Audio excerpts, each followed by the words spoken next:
Sejam bem-vindos a mais um Bitcast. Meu nome é Guilherme Cora, ao lado dele, Matheus Teixeira. Fala, meu querido, bom? E hoje esse episódio é de responsa, hein? Hoje é responsabilidade grande, Hoje esse viu? episódio é de responsa. Recebendo o prefeito André Mello, dizer que é um prazer inenarrável ter a sua presença aqui hoje. Seja bem-vindo ao Bitcast, prefeito. Muito obrigado, o prazer é meu, viu?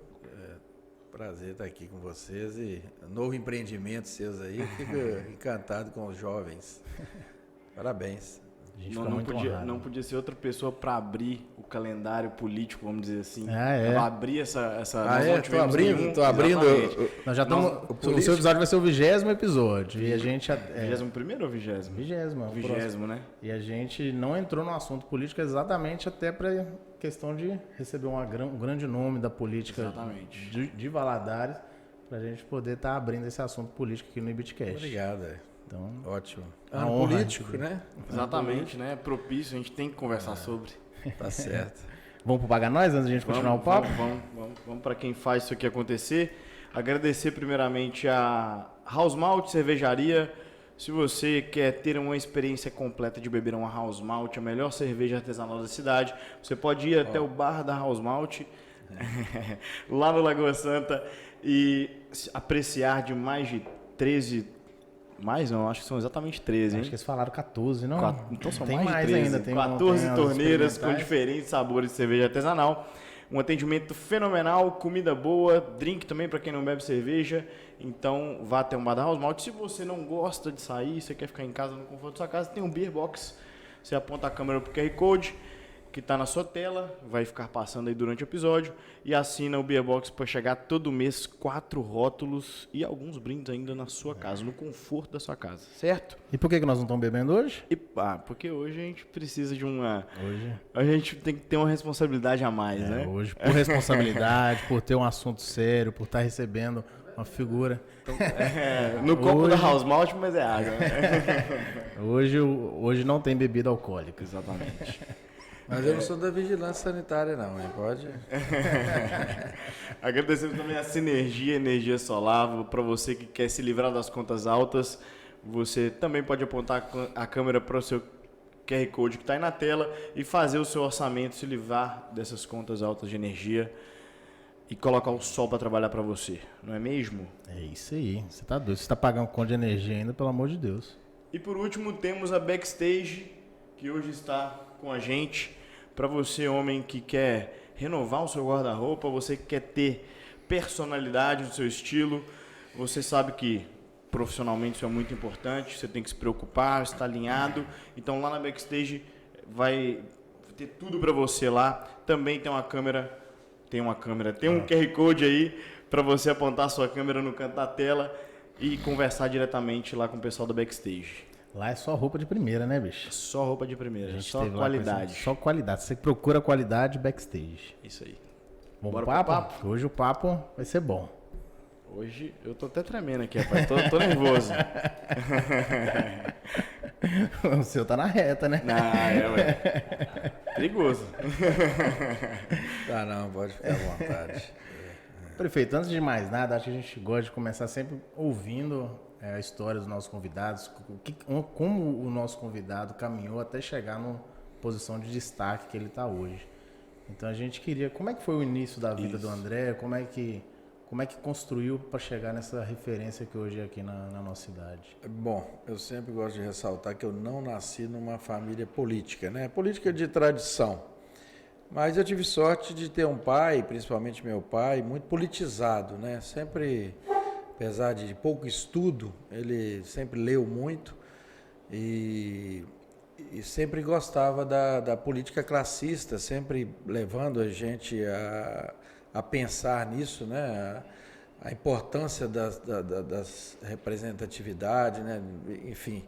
Então, eu sempre fui levado na cooperativa, da importância desse braço comercial do produtor rural, depois no sindicato rural, na própria União Ruralista, que faz o grande evento aí, que é a Expo Agro, e participando disso aí, jovem ainda, entrando em diretoria, né?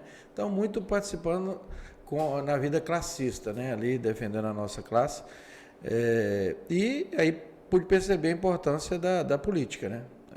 Aliás, a política está dentro da casa da gente, né? A gente não percebe, mas acordou, você está fazendo política, né? Com a sua esposa, com o filho, com todo mundo. Exatamente. É política, com o pai, com a mãe. O menino já nasce, está negociando ali, no bom sentido, né? Com a mãe. Agora estava vendo o netinho lá, estava negociando para tomar banho lá agora. Tá?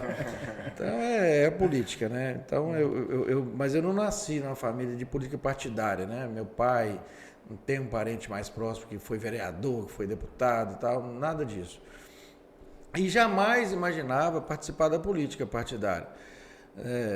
E sempre falava, ó, esse negócio de política é o seguinte, não quer participar, não senta numa mesa para discutir, não, que acaba sobrando para você, né? E foi dito e feito. Então a gente participando da política classista, aí de repente eu disputei uma eleição que foi muito falada aqui em Valadares, comentada na época, que foi uma eleição na União Ruralista. Já tinha sido era diretor, inclusive, da chapa que estava lá comandando a União Ruralista, e de repente ia ter uma eleição, e aí olhando para um lado para o outro, não, o candidato vai ser fulano, já vai ser o presidente, o outro é o diretor. Eu falei, mas, poxa, tem um quadro tão grande associado, não vai perguntar a ninguém, não vai, não, já está definido e tal. E aquilo me deu uma certa indignação. Aliás, a gente só entra nisso aí por indignação, né? Não, mas esse negócio está errado. Será que está indo tão bem assim? Vamos conversar com os outros aí. Eu já participava muito fazendo leilões, fazendo atividades lá dentro do Parque de Exposições. E acabou que eu montei uma chapa e foi a minha primeira disputa lá acho que foi 2009 para 2010. E foi uma eleição quase igual a de prefeito, e foi comentada na cidade que nunca tinha havido uma disputa lá de chapa, nunca ninguém tinha batido chapa, né? Essa mesma eleição que você se levantou, né? Que o pessoal já tinha definido, você esperou essa mesma. Eu falei, não, tá errado. Aí conversei com outras pessoas, não, a gente não concorda, não está gostando disso, daquilo. Eu falei, não, então vamos levar a discussão. Aí montamos uma chapa e foi uma guerra danada, inclusive, e parente que a gente achava que estava do nosso lado, foi para o outro lado e tal. Quer dizer, deu para ver ali o que era a política, né? Opa, esse negócio é complicado. Mas ganhamos a eleição. Então, daí eu fui presidente, assim, nem imaginava, eu estava representando uma entidade importante, né, histórica na cidade. E aí começou, né? E a gente foi dentro do governo petista que Valadares tinha. Convivi com eles ali na administração e aí também fui para partidária por causa disso. Olhava para um lado para o outro e falei, poxa, pessoal de fora, nada contra o pessoal de fora, mas a gente via que as pessoas não tinham muita identidade com Valadares. Eu sou nascido em Valadares, aliás, o primeiro prefeito nascido em Valadares. Aí começamos a discutir também a questão de Valadares, né? E aí, como eu te falei, não senta na mesa não, que vai sobrar para você uma hora, né? E aí acabou, o pessoal, você tem perfil e tal, e foi alimentando aquilo, e você no primeiro momento você reluta, aí daqui a pouco você fala, é jogado contra a parede, né? Fala, não, mas peraí, se não entrar, a pessoa boa vai ficar, como é que vai ficar isso aí e tal? E sem criticar quem estava aí, porque já discutimos isso muito na cidade, né? E resolvemos entrar na política partidária, quando foi lá em 2012, e para falar a verdade, muito pouco articulado, porque se tivesse sido bem articulado já tinha ganho a eleição naquela época. É verdade. Né? E a gente não tinha essa noção da articulação antes, muito confiando na proposta, e na verdade a política ela tem que ser articulada antes, tem que neutralizar, tem que somar, né? E isso não foi feito naquela época, foi um erro nosso. E tentamos dentro da política, mas aí todo mundo já tinha seus compromissos, a gente entende isso, e compromissos alguns até esquisitos, né, que levaram à reeleição da então prefeita, né?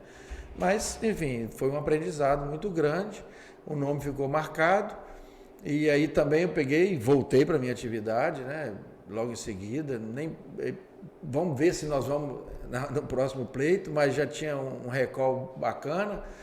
E aí fui convidado para fazer parte do governo do Estado, né? E entrei na Secretaria de Agricultura, como a gente chama aqui adjunto, mas lá é subsecretário, e fiquei um ano. E até para minha surpresa depois, eu fui convidado a ser secretário de Estado. Então, aí deu uma cacifada boa, né? Porque aí você já era ordenador de despesa mesmo, pegamos uma experiência boa na Secretaria de Estado. E aí viemos para a campanha em 2016, que foi mais tranquila, né? Aí já estava desgastado o governo que estava aí, e aí foi mais tranquilo, né? Então foi assim, meio que sem planejar, nunca foi uma coisa... Eu não fui criado para ir para a política partidária, né? Eu acho que, inclusive, fica o recado aí para todo mundo que... Eu falo assim, quem tiver kits com a justiça eleitoral pode ser um candidato, né? Então nunca coloca na cabeça, não vou mexer com isso nunca, porque eu também pensava assim, né? Eu falei, eu mexer com isso não, estava em plena, energia total na minha atividade e tal, e se fosse olhar, e é até prejudicial, financeiramente falando, essas coisas não foi tão bom, porque você acaba abandonando os negócios. Eu era promotor de evento, de leilões e tinha meu próprio negócio de compra e venda de gado, essas coisas todas. Eu tive que largar, né, tudo e fiquei trabalhando na política, porque toma o tempo da gente, né? Então hoje eu tento conciliar, eu vivo da minha atividade ainda. É claro que eu tenho salário de prefeito, mas se for olhar, não dá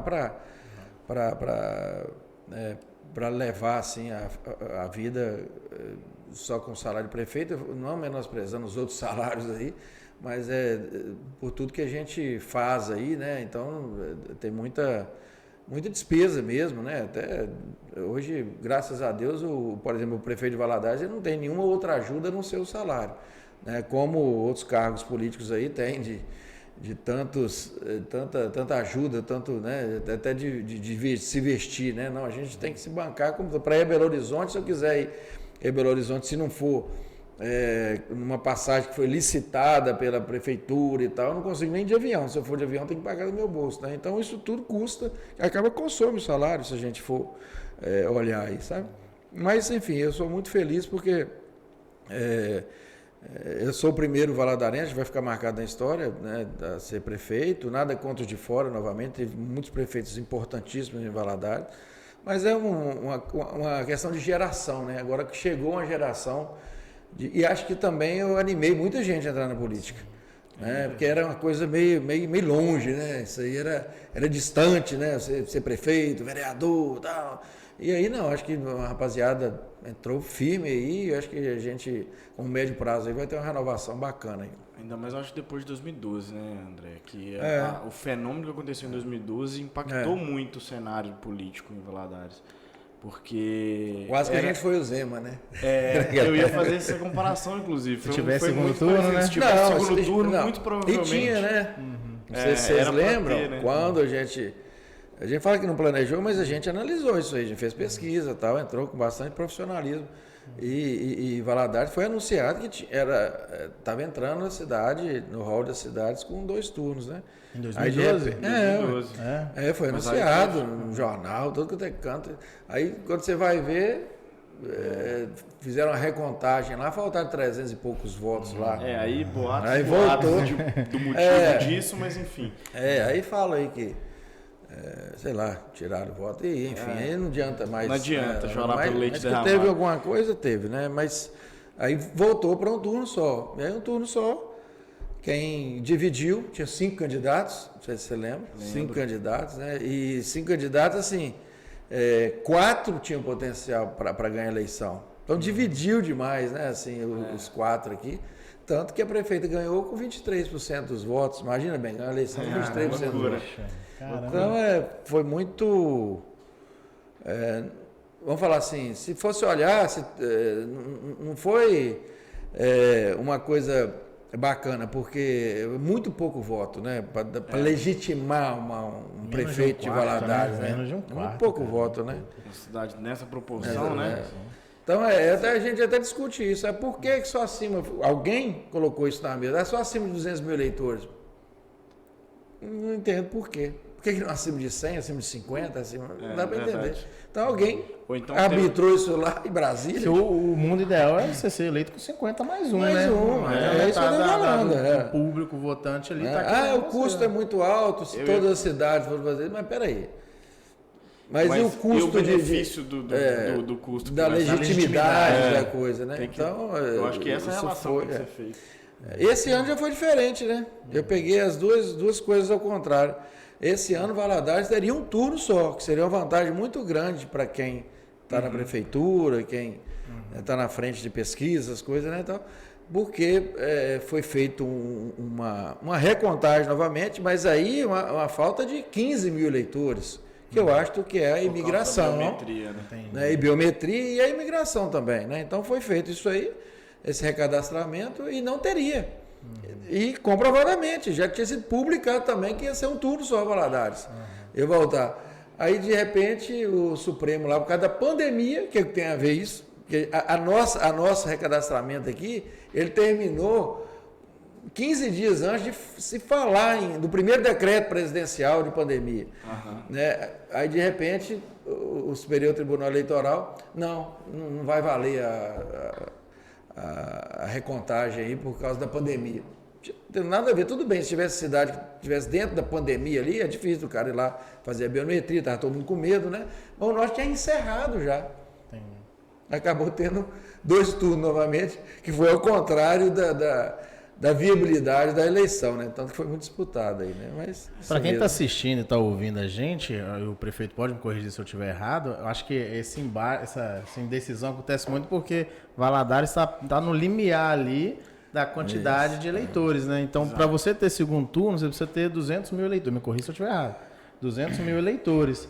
E Valadares, imagino que em 2012 tinha quase 2 mil, e agora parece, 200 mil, né? Agora parece que tem um pouco mais. Então, nesse limiar, uma recontagem vai para cima, outra vai para baixo. Aí acaba que você hoje você pode conferir, Valadares dá de um turno só, novamente. Tá no turno novamente. Tá de um turno novamente. Então, como a gente está perto desse Mas limiar, agora vai só também. Tem 1 ou 2 turnos na eleição de prefeito, né?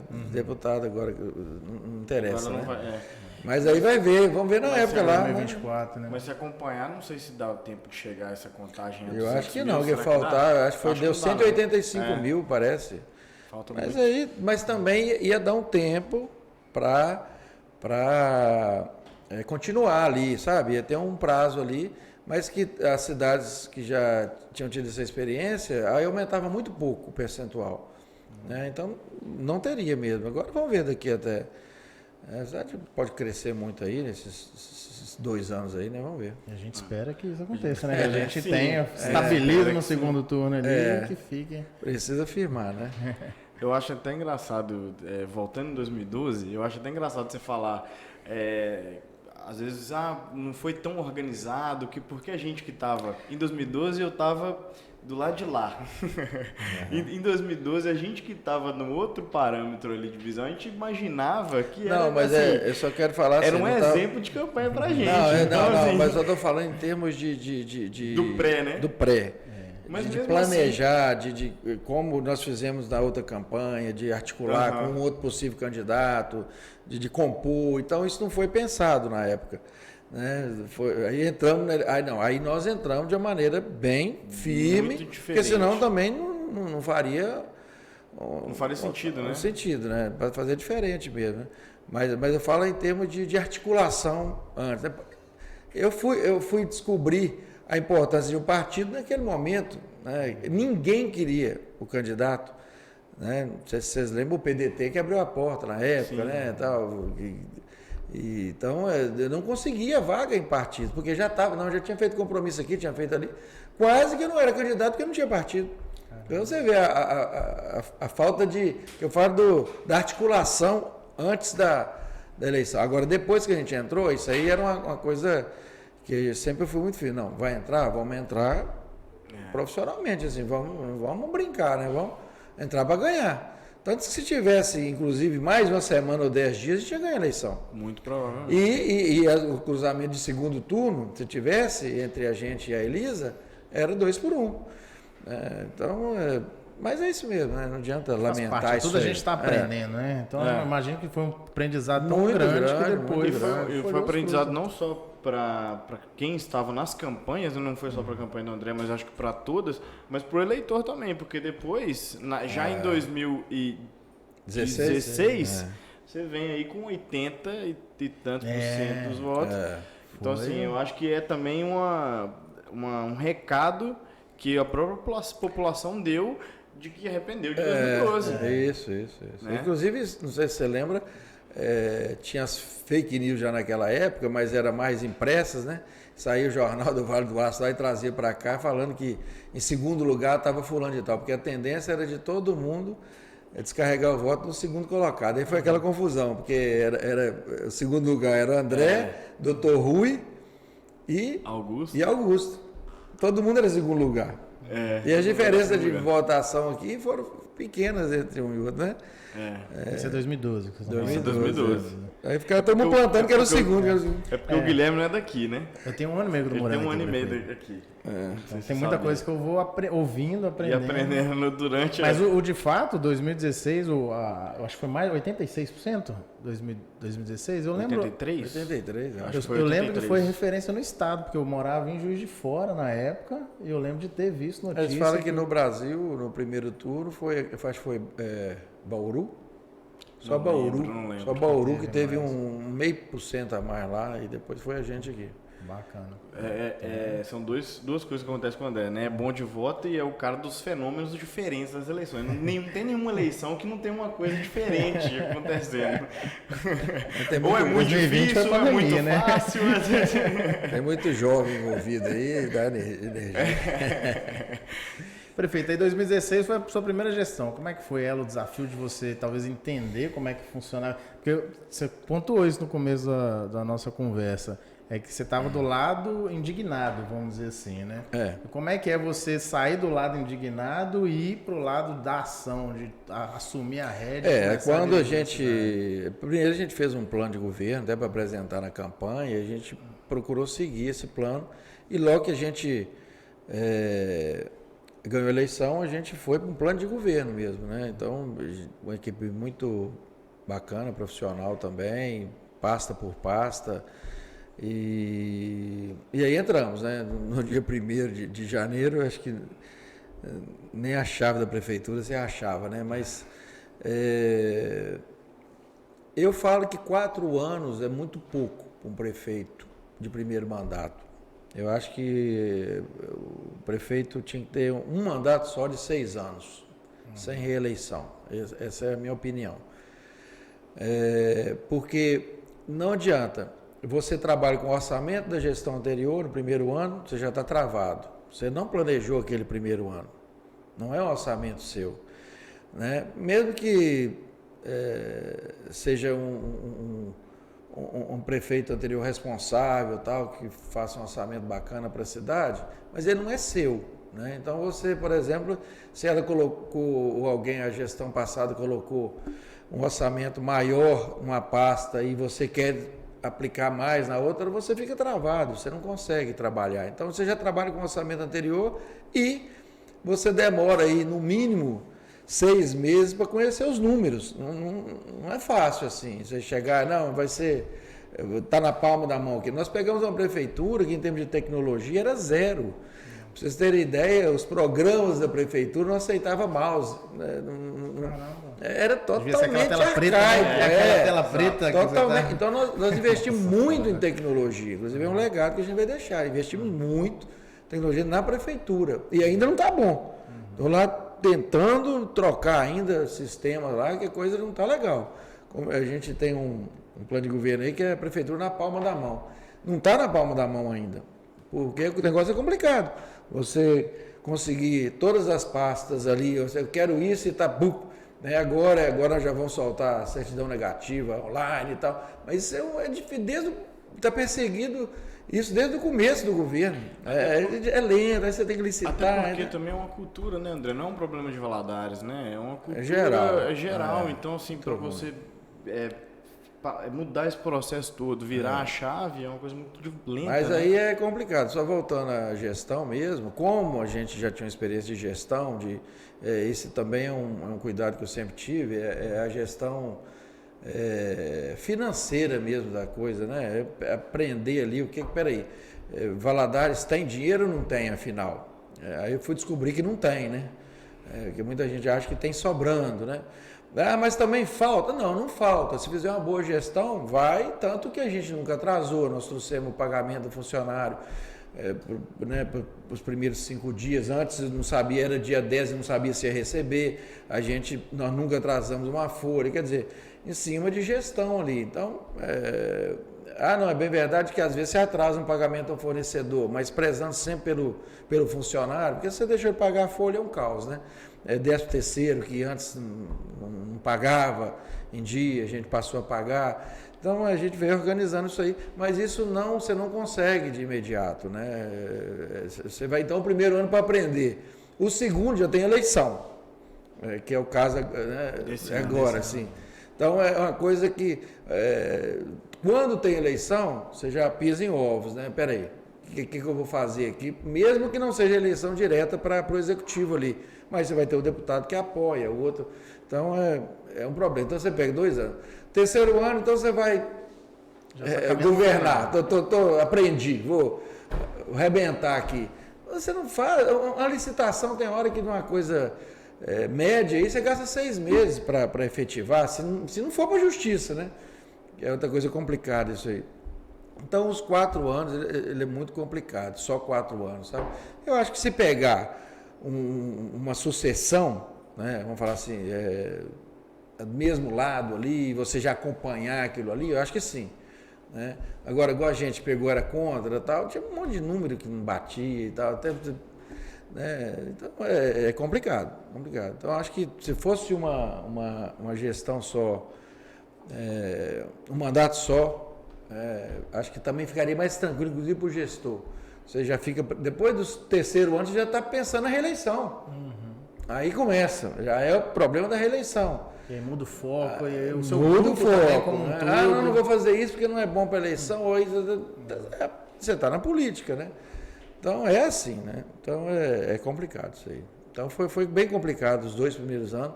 Para você ter ideia, educação, nós gastamos 2 anos e tanto para destravar o nome de Valadares na educação lá em Brasília. Não vinha verba, não tinha, a gente não conseguia, porque nem os caixas escolares foram feitos os acertos corretamente, entendeu? Então teve que arrumar isso tudo, organizar isso tudo.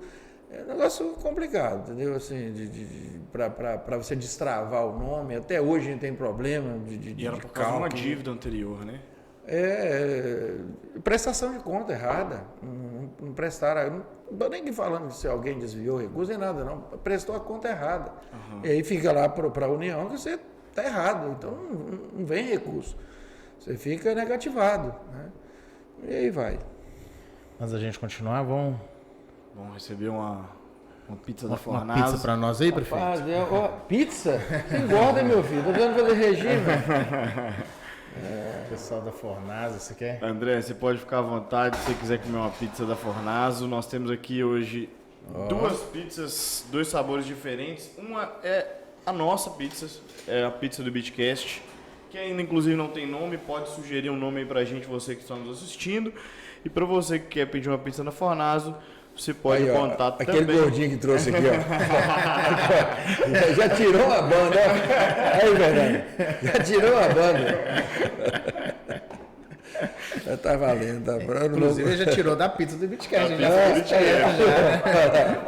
Eu não vou nem condenar ele tirou dos 2 aqui, ó. Essa aí foi o PJ. Essa pizza aqui, prefeito, foi a gente que montou, a gente escolheu todos os ingredientes e a gente está disponibilizando lá na Fornazo. Quem tiver interesse de comer a pizza do Bitcast, paga nós Coca-Cola. Esse aqui aqui tem o recheio seu. Aqui tem pepperoni, cheddar, bacon, cebola roxa. Isso aí. Tá chique aqui. E aqui também tem um de frango com molho barbecue e bacon. Vamos daqui, da nossa, né? Aí, ó. E aí, se você não gostar, você finge que gostou. Claro. E se você quiser pedir uma pizza do Beatcast, você pode apontar a câmera pro QR Code, que tá aí passando na tela durante todo o episódio. E aí você pede uma pizza do Beatcast que ainda não tem nome. Fala que é do Beatcast que tá tudo certo. O pessoal lá vai saber. Pode ficar à vontade aí, viu, André? Não, aqui está mais que à vontade. Tá achando que nem a entrevista. Que é diferente. Eu não lembro nem onde a gente estava, só pra você ter noção. Nós paramos na gestão, Educação, né? né? Nós estávamos falando da primeira gestão, primeiro né? mandato, Primeiro né? mandato, isso. Pode ir. Passou o primeiro mandato e teve toda... Eu ia perguntar assim, depois, entre o primeiro e o segundo mandato, com certeza as dificuldades são outras completamente diferentes. Como faz um prognóstico assim do que você acha que é difícil neste mandato, que está sendo difícil, quais são as dificuldades desse e comparadas ao primeiro? Você tem a dificuldade rotineira, mas tem a dificuldade também das catástrofes aí, né? Então a gente realmente, essa enchente, por exemplo, desse ano, você nunca planeja uma enchente, sabe que o Valadares vai ter enchente de vez em quando, mas e depois dessa lama da Samarco, o negócio foi complicado, né? É a terceira já de grande proporção. Então já é a terceira, incluindo os 2 mandatos aí, e essa agora foi pior ainda, né? Então nós tiramos mais de 7 mil caçambas de lama, né? Antigamente não tinha isso, né? A gente estava esperando um recurso do governo federal, até em primeira mão aqui. A gente preencheu todas aquelas exigências deles lá e tal, e com esperança de receber um valor maior. Aí eu tive uma notícia que foi aprovado lá R$190 mil. Então a gente não sabe nem se a gente vai receber isso aí, porque nós vamos gastar 15 milhões. Aí o governo federal vai mandar 190 mil. Não para nenhum bairro. Aí não dá nada, não dá para comida. Ué. Então é um negócio doido, sabe? Não vem ninguém do governo federal para visitar Valadares no auge da enchente ou o Vale do Rio Doce. Né? O governo do estado vem, porque tem uns órgãos aqui já, mas também não tem recurso financeiro, manda ajuda humanitária, ajuda recurso assim em cima de compra de cesta básica, essas coisas, isso aí veio, sabe? Não teve problema. Mas o grosso mesmo, que é a limpeza, a gente não fica tudo para a prefeitura, né? E aí tem a Fundação Renova que fala que tinha 5 milhões para esse caso de enchente. Você não consegue pegar também. Então o negócio é complicado. Então isso aí atrapalha muito a gestão. A diferença do primeiro para o segundo mandato. Aí o primeiro, a gente fala isso, mas não é da boca para fora. É organizando a casa mesmo, a gente tinha medo até de lançar um programa, por exemplo, que agora nós vamos lançar de 100% de pavimentação em Valadares. Hoje nós temos certeza, nós já reservamos, apesar que a gente está tirando aí um pouco desse recurso. Mas no primeiro mandato a gente ficava com medo. Então as entregas foram menores, né? A gente teve problemas aí na eleição, porque o eleitor ele quer a entrega. E esse segundo mandato a gente vai fazer a entrega. Então o aeroporto, todo mundo sabe que o aeroporto está sendo... Para conseguir aprovar esse projeto em Brasília, esse pré-projeto, né, que veio, foi uma dificuldade. Aí veio, agora é uma obra rápida, negócio... o projeto, na verdade, ele era conceitual, aí a empresa foi contratada por RDC, que ela teve que fazer o projeto básico, executivo, e aí a obra, então tudo vem atrasando, né, muito burocrático, mas nós vamos entregar, né? Então nós vamos entregar um aeroporto novo para Valadares. Então acho que esse segundo mandato, eu falo com o secretariado, é o seguinte, geralmente o segundo mandato é pior do que o primeiro, né? Porque não tem a reeleição, porque quando tem a reeleição fica preocupado de atuar muito, muito bem assim, perante o eleitor para ter a votação, né?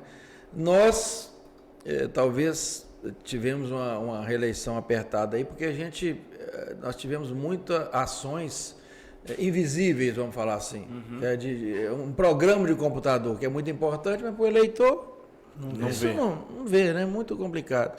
E assim, vários exemplos, né? E o eleitor não adianta. O eleitor ele quer a porta da casa dele bonita, sem buraco, iluminado, tudo bacana, a pracinha bonita, né? Então, isso é entrega, né? E isso aí precisa de recurso financeiro e precisa de uma organização financeira, um planejamento realmente, né? Então, agora a gente entrou com esse planejamento, assim, bem estruturado, apesar que Valadares tem um orçamento deficitário, ou seja, a gente tem que fazer ainda escolhas, porque Um orçamento você coloca o seu sonho ali, né? Tudo que você quer fazer. E de repente não tem um financeiro para isso, né? Então você tem que, opa, não dá aqui, vou ter que diminuir aqui, aumentar aqui, porque, né, ou socorrer aqui. Então não é da maneira. Se tivesse recurso financeiro, tudo era fácil, sobrando. Como tem cidades ricas aí, que tem dificuldade, por exemplo, de gastar os 25%, que é obrigatório pela Constituição, da sua receita própria, né, na educação. Tem cidade que fica inventando moda, pinta a escola 3 vezes por ano para ver se gasta. Aqui a gente é uma ginástica. Porque são 20 mil alunos, 15% na saúde, né, que você é obrigado. Tem cidade aí que fica inventando, né, que tem uma receita boa e não tem um distrito, não tem hospital, não tem nada. Aqui não, aqui a gente gasta sempre acima de 20%. Esses 5% que a gente fala aí da saúde, você está falando de um tanto de milhões, né? Você está falando aí de no mínimo 20, 25 milhões. E que ajudaria muito na pavimentação, na infraestrutura da cidade. Engessado lá, então você fica engessado ali, né? Então Mas isso é uma política até nacional, não é só. Não, nacional. É nacional, né? É então, nacional. Não é nada que aqui a gente conseguiria também resolver, né? Em município, né? É uma coisa assim, foi arbitrado isso. Você tem que gastar isso da sua receita líquida, isso aqui. Então tem cidade. Vou dar um exemplo perto da gente aqui, me desculpe aí, o prefeito de Belo Oriente ali, que tem a Senibra, que a contribuição da Senibra do ICMS vai todo para o município, é um município pequeno. Então eu imagino que ele deve ter até problema para gastar o recurso dele lá. E assim tem outras cidades, São Gonçalo do Rio Abaixo, ali a gente conhece o Beléus ali, né? Propaganda aí, ó. A maior mina da Vale é lá. Então, imagina. E lá é um vilarejozinho, bem pequenininho, entendeu? Então, quer dizer, eu acho que tinha que ter uma regra aí, um teto, né? Não, arrecadou 5 milhões aí por mês, mas só vai 2 para você, que esses 3 aqui vai precisar de uma cidade maior aí, porque essa divisão geopolítica aí é muito doida. Valadares, se você pegar do Alto Santa Helena, que é 75 quilômetros da sede, e for lá no Goiabal, que é 65 quilômetros, nós estamos falando aí de quanto? 140 quilômetros de uma ponta na outra. Né? É 140. Aí você vai no município aí, que é praticamente a cidade ali, mas um pouquinho não tem um distrito, não tem um bairro então, de não sei por Valadares. que também essas, Minas Gerais tem 853 municípios, que eu acho um exagero aí, né? Acho que tem muito município pequenininho, e aí se ele é pequenininho e tem uma receita grande, o ditado popular, e lá vai égua, né? O governo atual até tentou diminuir o município. Tentou, não conseguiu. Abaixo de 5 mil, né? Você trouxe uma questão, eu até queria fazer uma analogia, que às vezes fica até mais fácil a gente entender essa questão da estrutura, né? Os trabalhos que você faz que são invisíveis. A gente pode trazer muitas vezes o exemplo da nossa casa, por exemplo. Você tem lá, tá pintando uma rachadura na sua casa, aí você vai lá e passa a massa e pinta, mas aí daqui 1 ano, daqui 2 anos a rachadura volta. Você vai lá... O problema, você está mascarando ali, você está escondendo a rachadura, mas o problema não está na rachadura, o problema está na sua base, na sua estrutura, que não foi bem feita. E para você resolver a base, é um serviço que é invisível. Você não está vendo a base. Então é bem legal ouvir esse pensamento, que eu acho que falta muito isso no nosso país hoje. A gente tem que resolver a estrutura. Eu acho que é o exemplo da Rua Simval, Rua da ESCO, que o pessoal está falando. Isso. Da Simval Leite lá. Simval Leite. Tava lá cheia de buracos. Eu uso muito essa analogia também com os buracos. Eu acho que o Brasil é muito esse exemplo do buraco. Porque acontece o buraco, você vai lá e tampa. Acontece o buraco, você vai lá e tampa. Só que o problema não é o buraco, o problema é a estrutura que não está suportando. Não tá. Então é a gente voltar, reconstruir, começar a construir um país, uma cidade, um estado, da forma que o senhor comentou, né? Estruturar ela, que aí a gente vai começar a crescer de forma... E nessa época saudável. também, o que o pessoal acho que às vezes não entende, é que a gente está num período chuvoso. Então, se vai lá, tampa um buraco, ele vai abrir de novo. Mas você vê como é que uma coisa puxa a outra, né? Principalmente aquela rua ali, que é muito... Mas não pode, até discuto muito isso com o pessoal nosso da comunicação e até com o secretário de obra. Eu falei, gente, não pode ser a desculpa da chuva ter os buracos. Então tá chovendo, todas as cidades do Brasil tá cheia de buraco. É questão de estrutura, é isso aí. Nós pegamos uma cidade que não investiu em infraestrutura há 30 anos e aí não tem nada que aguenta. Asfalto tem vencimento, né? A gente mudou, por exemplo, a primeira coisa, já passamos uma lei que nenhum parcelamento de solo, ou seja, loteamento, pode ser asfalto mais. É o intertravado. Ele aguenta muito mais, ele é permeável. Né? Então é mais fácil quando tem que abrir ali um buraco para fechar, né? Não é igual asfalto. Asfalto você começou a abrir, danou, né? Você não consegue boa qualidade ali no tapa-buraco. Então tudo é estrutural, né? Se você também não for fazendo da base ali, a Simval Leite vai ser feita agora base, subbase, base e o asfalto de 10 centímetros. Vai lá para ver. Eu fui lá hoje. É uma capinha assim de asfalto para bicicleta andar e quer aguentar caminhão, não vai aguentar, né? Então é muito aplicação, né? Tem que ver qual que é a aplicação e qual que é o método correto. Justamente. Eu vejo muito essa questão do asfalto. Eu cheguei a morar nos Estados Unidos 1 ano e meio e eu peguei algumas questões de obra lá. O pessoal lá, antes de colocar o asfalto, eles colocam uma camada de concreto e às vezes é rua normal para a sua casa.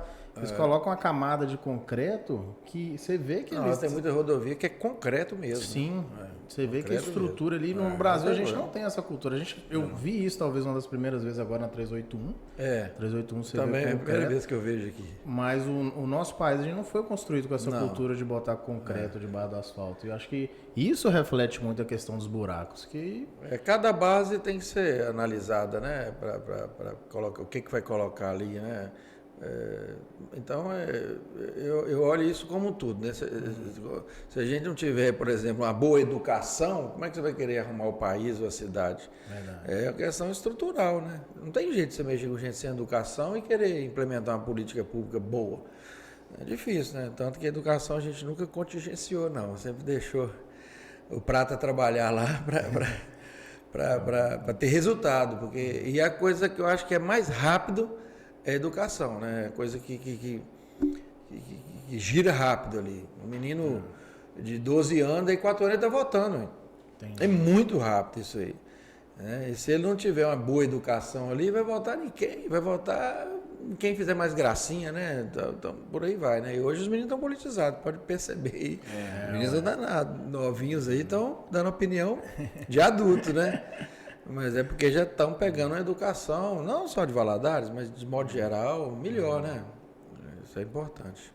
E como é que foi essa questão da educação desde 2016, começando agora em 2020? Como é que você pegou, quais foram os desafios e como está hoje a perspectiva também para a educação? Eu falo que a educação nossa do município, levando para o lado político, ela ajudou o André a ser reeleito. A verdade é essa. Se tem algumas coisas que prejudicaram, como isso que a gente falou aí, de buraco e tal, a educação foi um ponto alto, né? A gente conseguiu dominar através do secretário Prata e toda a administração lá. Sempre foi um local muito delicado politicamente, muito politizado, mas eles perceberam que a gente queria fazer o bem para a educação de Valadares, né? Então os professores abraçaram. Então a gente foi para o lado de respeitar o servidor, de melhorar as nossas escolas, estruturas, né, de tecnologia, e isso aí então deu resultado. Né? Hoje a gente tem uma educação que é motivo de orgulho, né? Culminando agora com o novo CRAED, que é um centro de referência de inclusão, né, de educação inclusiva, que em poucos lugares, segundo até uma pessoa que veio aqui, que é embaixador, né? Ele falou que em poucos lugares no mundo tem essa preocupação com a inclusão, como ele viu aqui em Valadares. Então a gente fica muito feliz e isso hoje eu considero a educação um ponto alto na nossa administração. Bacana. E tá muito tecnológica também, né? Depois da pandemia, eu acho que foi até um lado positivo para Valadares, o tanto que a Secretaria de Educação evoluiu tecnologicamente. Trava-língua. Mas realmente foi das primeiras a ter a plataforma virtual, né? E também quando teve a possibilidade do canal aberto, acho que nós fomos uma das primeiras no país também. Mas mesmo assim a gente não sabe a consequência que vai ser isso, né? O aluno não conviver né, na escola. Isso não só na rede pública municipal, mas todos os níveis, inclusive na universidade, né? É uma coisa que a gente não sabe a consequência, porque a universidade muda a cabeça de muita gente pela convivência lá, né? Claro. E aí tem gente aí no 5º período que não foi na universidade ainda, né? É uma coisa complicada isso aí, a gente não sabe como é que vai ser isso no futuro. Mas em termos da nossa, voltando ao município, a gente investiu muito em equipamentos tecnológicos mesmo, né? De mesas diferentes, então está indo muito bem. Eu acho que a gente vai ter um salto muito grande da agora para frente, as escolas sendo reformadas, isso aí na pandemia. Jamais falar que a pandemia ajudou alguma coisa, né, gente? Mas deu espaço, forma, né, para você pensar. E acho que a pandemia veio para isso, né? Para todo mundo repensar até a sua vida pessoal, né? Mas eu falo em termos até de reestruturar os imóveis. Nós construímos mais escolas, nós reformamos escolas aí que estavam sucateadas. Então deu para dar uma organizada também nisso aí, né? Mas a gente não queria pandemia, não precisa. Não, com certeza não. Deus me livre. Deus nos livre, né? Que ainda tem esse risco aí ainda, né? É uma pergunta que eu ia fazer também. Como é que está essa situação que agora os números voltam a crescer? Como é que foi o desafio de estar na liderança também, da cidade, né, durante a pandemia? Porque esse negócio foi complicado. Uma coisa que a gente não sabe lidar e a bomba cair na sua mão. Enchente, você sabe que pode acontecer, você já tem o pessoal preparado ali, a cultural, agora uma pandemia. A pandemia realmente é uma coisa inusitada, uma coisa que a gente jamais, né? Acho que você perguntar hoje, já pensou em ter vivido uma pandemia? Né, cara, é um negócio que talvez os asiáticos lá que já ficavam com aquela máscara lá, deviam ter lá essas epidemias lá, né? E a gente não estava acostumado com aquilo. E tanto que muita gente ignorou e até perdeu a vida por ignorância mesmo, né? Então isso foi um negócio complicado. Valadares começou a pandemia com 8 leitos de UTI geral, para todas as doenças. Aí nós olhamos para um lado e para o outro, como é que vai ser esse negócio? Diz que precisa de UTI. Covid aí vai agravando, precisa de UTI. Como é que vai fazer? Nossa, foi uma correria doida e para arrumar espaço primeiro, para montar a UTI, depois para habilitar essas UTI, para receber do governo federal ou do estado, né, o recurso, a diária da UTI, porque é muito cara. Montar as equipes, né? Vocês devem lembrar aí que o médico estava cansado, não tinha equipe de enfermeiros, estava todo mundo exausto, né? Então é uma coisa totalmente diferente, né? E aí conseguimos montar só no nosso municipal mais 30 leitos de UTI. Então isso foi uma experiência muito complicada, mas que acho que a gente atendeu no público talvez melhor do que o privado, né?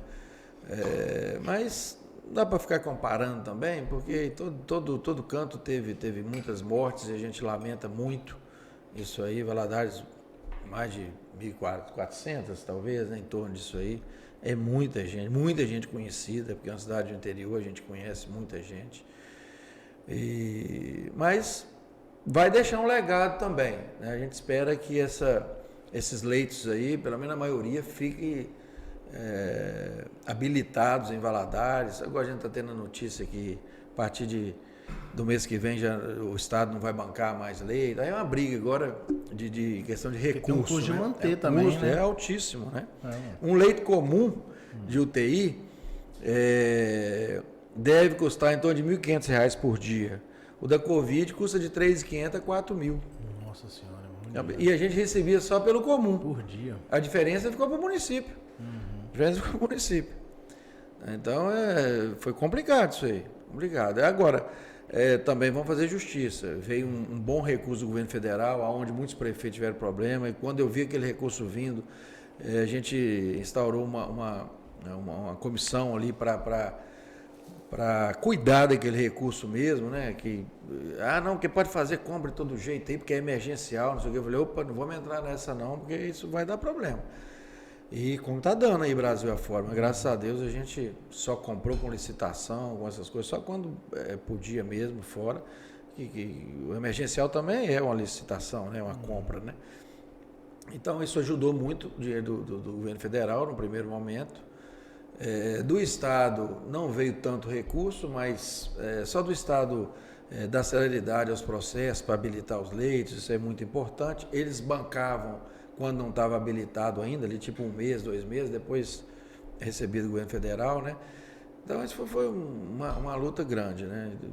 E a saúde é um grande problema, né? Numa cidade polo como Valadares, e as outras doenças não acabaram, não tinha só Covid, tinha todas. E aí, meu filho, hoje nós temos uma consequência de um acúmulo, por exemplo, de cirurgias eletivas muito grande, que é aquela pessoa que podia esperar, né, qualquer cirurgia, qualquer procedimento, não estava fazendo nada. Então isso veio acumulando. Então você tinha lá de cirurgias cardíacas 100, hoje tem 1000 para ser feita, né? Então isso deu uma desestabilizada no setor, na saúde como um todo. Então agora a gente está correndo atrás para diminuir essas filas aí e a gente espera que vai conseguir, né? Mas é outra consequência da pandemia. Muita gente morreu, porque às vezes a pessoa precisava de uma cirurgia eletiva de coração, mas ele só aguentava 1 mês, não aguentava 1 ano, e acabou falecendo. Então isso aí não é contabilizado na Covid, é uma realidade. Isso aconteceu. É um efeito, né? Uma consequência da Covid também. Então deu uma bagunçada geral na saúde aí que, como sempre diz o ex-senador Anastasia aí, qualquer recurso que você botar na saúde ele é infinito, né? Não tem quantidade, né? Então, e outra coisa, quando você melhora, a gente tem um hospital aqui em Valadares, todo mundo sabe, ele é criticado, que interna às vezes no corredor e tal. Por que isso? Porque as pessoas vêm para cá porque ele é resolutivo. Se ele fosse ruim, as pessoas podem ter certeza que não viria acumular ali. Eles iam para Belo Horizonte, iam para Ipatinga, sei lá, para São Paulo, qualquer canto. Mas o Hospital de Valadares, ele é resolutivo, ele resolve as coisas. Então, quando pega essa fama, é outro lado, né? Está indo bem, vão para lá. Acaba complicando, porque é 100% SUS, porta aberta, tem que atender todo mundo, independente se tiver pactuado ou não. Hoje o pacto é Valadares, mais 50 municípios, mas a gente atende 86, já foram cadastrados ali, e você não pode deixar de atender. E o hospital não pode faturar, porque não é uma fundação. Isso é um problema que tiraram lá atrás, na época do ex-prefeito Fassarella, era uma fundação, ele tirou e botou para a secretaria novamente. Então, é um problema que a gente convive com ele aí. A gente tem estudado essa questão de voltar a ser fundação, também não é fácil, tem os poréns também. Então, aí vai tocando a saúde, mas eu acredito, sinceramente, para ter eficiência na saúde, tem que ser uma saúde terceirizada com responsabilidade. Ela tem que sair da mão do público, entendeu? Acho que o público tem que fazer a gestão a secretaria nossa, gestão plena de saúde, receber os recursos, fazer as pactuações ali, os contratos, os convênios e tal, né? Mas quem tem que tocar isso aí é a iniciativa privada, entendeu? Eles têm rapidez para... Hoje eu tive reunião da saúde à tarde, às vezes falta remédio, por quê? Você faz uma licitação de remédio, dá deserto, não tem, aí você não pode comprar de outro qualquer ali, não. Você tem que esperar outro momento de outra licitação. Então o negócio é muito complicado. Então, às vezes, você tem que pegar medicamento emprestado com outro hospital e depois devolver, e fica numa ginástica aí, porque não tem rapidez nos processos. Então, é complicadíssimo isso aí. Então, eu acredito, desde o começo, a gente quis, inclusive, terceirizar o hospital, aí passamos uma lei chama lei de OS, né? E essa OS é muito mal falada, mas tem as OS boas aí, isso é questão de muitas fundações boas, respeitadas Brasil afora. E aí, na época, entraram com uma ação popular, isso é uma coisa que eu discuto muito, inclusive eu tenho apertado aí nossos deputados aí em relação a isso, porque, poxa, o negócio foi decidido pela Câmara de Vereadores, que é eleito pelo povo, sancionado pelo prefeito. Aí qualquer um pode ir lá entrar na justiça, pega uma liminar para o processo todo. Isso aí no Brasil, até chegar numa decisão final, demora quantos anos? Passa a gestão. Passou a gestão passada? Agora que nós estamos com isso aí resolvido. Entendeu? Nós ganhamos a ação lá. Porque pode fazer. Nós passamos uma lei que era necessária de ser proposta e aprovada pela Câmara para Valadares ter a oportunidade de colocar, ó, temos um hospital, o hospital está aqui, a gente tem X de recursos para colocar nele, daí para frente você vai ter que faturar, você vai ter que... Então, geralmente, a fundação ela tem a parte filantrópica, que ela é obrigada, uma parte de SUS, mas pode faturar. Também pode receber muitas emendas também e tal. Então, quer dizer, você tem uma eficiência maior, uma celeridade nos processos. E o poder público não tem. Por melhor gestão, a gente já experimentou isso e é reclamação. E quem é da área da saúde sabe o que eu estou falando. Pode até falar, pessoal incompetente. Não é. Vai lá em São Paulo, nós já fomos em um monte de lugar. Aí eu aprendi esses dias o seguinte: foi Uberaba. Aí perguntei, até um ex-prefeito lá, amigo da gente, o Paulo Piau, teve lá 2 mandatos. Aí eu falei, ô Paulo, e o hospital aqui, como é que você toca? Ele hospital? Eu falei, Uberaba, 350 mil habitantes, hospital, seus aqui? Nunca toquei hospital. A gente só toca aqui é o que nós somos obrigados a tocar, é o que? É atenção básica, é posto de saúde, é UPA. O hospital aqui é o Estado que toca, a universidade, a faculdade, não sei o quê. Eu falei, poxa, a gente estava no caminho certo. Né? A gente estava no caminho certo. A gente queria fazer isso, a gente quer fazer isso. Entendeu? E aí essa ação impedia isso. Então a gente quer fazer, a gente não quer fazer isso para... Muita gente, às vezes a gente é mal interpretado. Não vai terceirizar, isso vai beneficiar a iniciativa privada. Gente, vai melhorar para todo mundo, vai melhorar o salário do médico, do enfermeiro, não sei o quê, porque eles têm condições de negociar. Né?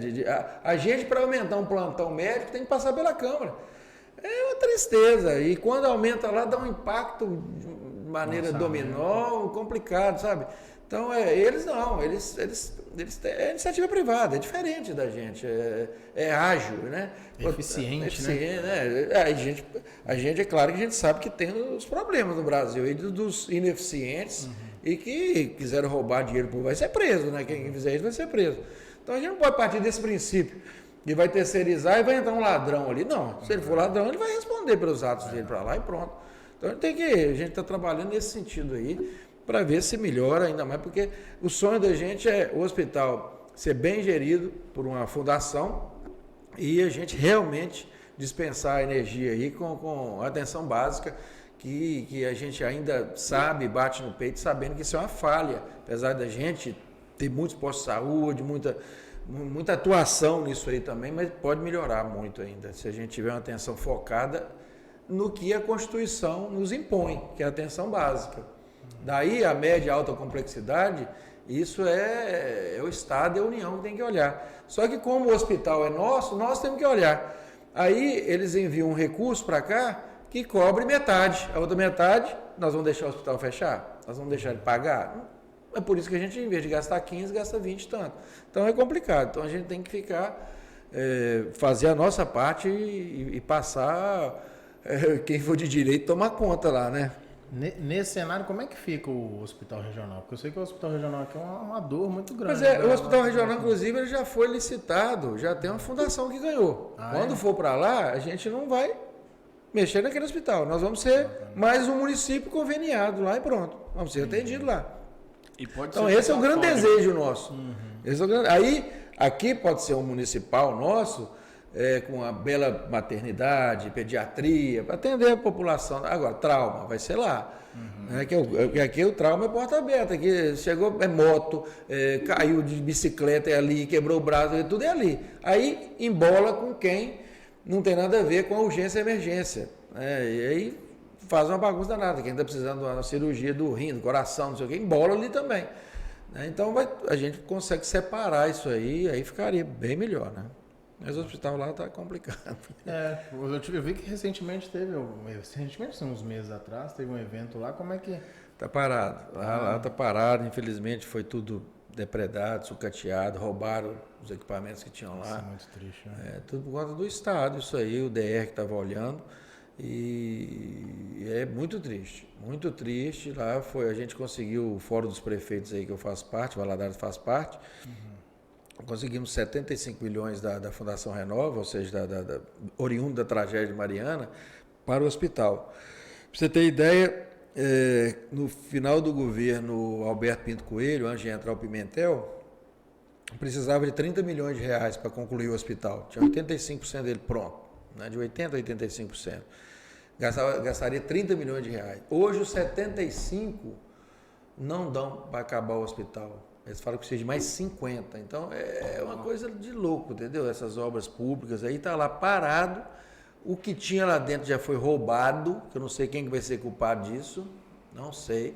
E aí, nossos deputados estaduais, aí, vocês são os fiscais dessas obras, precisa de ficar atento, porque é uma pena. Lá ficaram as paredes, só a obra civil que tem lá hoje.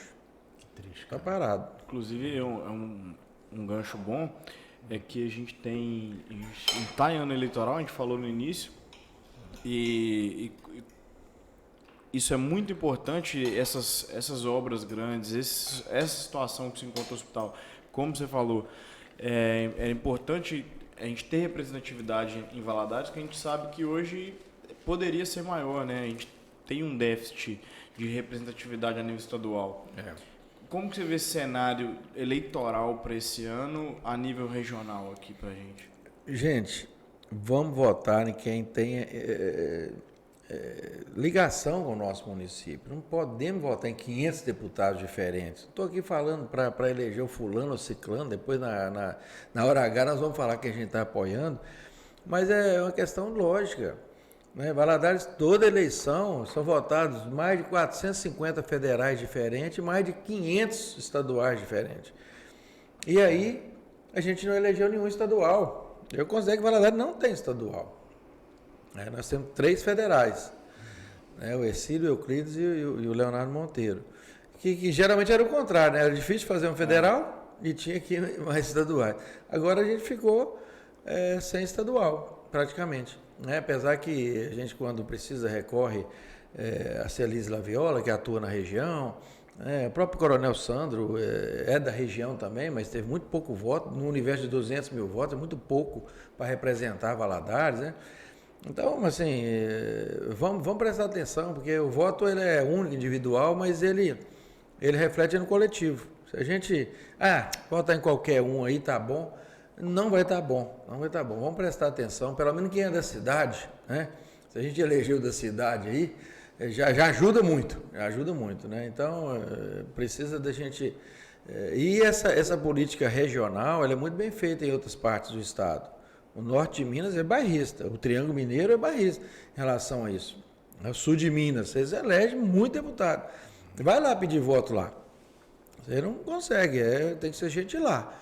Então, a gente precisa criar essa cultura aqui. Valadares Cidade Nova, aí o pessoal não despertou para isso ainda, mas tem que ter, a gente tem que prestar atenção nisso aí. Ficar votando, tudo bem, pode ter um grande cara de fora aí, que pode trazer recursos para cá também? Pode, mas e o compromisso? Você acha que ele tendo aqui 2, 3 mil votos, ele vai enviar emenda para cá, onde ele teve 20, 30 mil votos? Né? Isso é muito ligado a voto. Claro. Não adianta a pessoa achar que não é o voto é que puxa essa representação. Né? Não adianta achar que, não, eu sou amigo dele, ele vai mandar. Não vai. E essa é a boa política. Aonde ele foi mais votado, ele tem que representar mais aquele pessoal, mais aquela cidade, aquela região. Senão, né, tanto que eu defendo a eleição distrital. Né, assim,